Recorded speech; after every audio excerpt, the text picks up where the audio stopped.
Dia adalah sniper yang selalu tepat sasaran, one shot one kill. Namun kali ini dia tidak hanya membawa 4 peluru, tetapi juga untuk pertama kalinya dia memasang stabilizer di pinggangnya, sesuatu yang biasanya tidak pernah dia gunakan.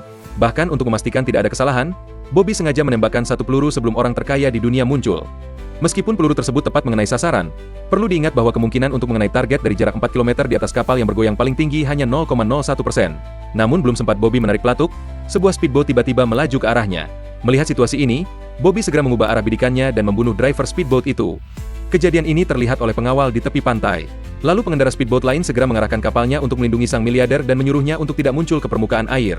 Sebelum sang miliarder sempat bereaksi, Bobby sudah menembakkan peluru lagi, tetapi peluru tersebut mengenai pengawalnya. Kepala pengawal berteriak menyuruh sang miliarder untuk menyelam ke bawah air. Meskipun sang miliarder sudah menyelam ke dalam air, Bobby sama sekali tidak panik. Ini karena target berada sekitar 2 km dari tepi pantai. Bahkan jika dia skuad atlet, dia tetap harus naik ke permukaan untuk bernapas. Ketika sang miliarder naik ke atas untuk bernafas, satu tembakan dari Bobby mengakhiri nyawanya. Setelah membunuh sang miliarder, Bobby segera menyalakan kapal dan melarikan diri dari lokasi.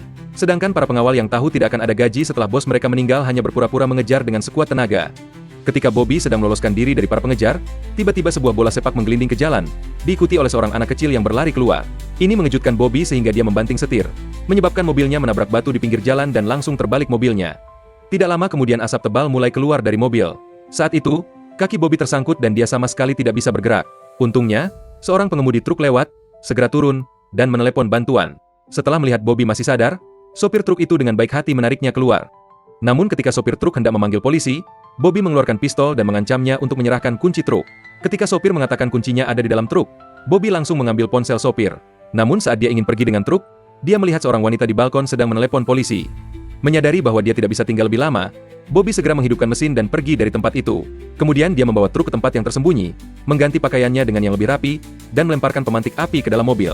Dia kemudian menarik koper berisi senjata dan naik taksi ke bandara, sementara di belakangnya terjadi ledakan hebat. Segera setelah sampai di bandara, dia membuang ponsel ke tempat sampah dan dengan cepat menggunakan komputer untuk mengirim pesan kepada kliennya, meminta sisa pembayaran uangnya. Namun di luar dugaan Bobby, pemberi tugas tidak hanya menolak membayar sisanya, tetapi juga berniat menggunakan polisi untuk membunuhnya.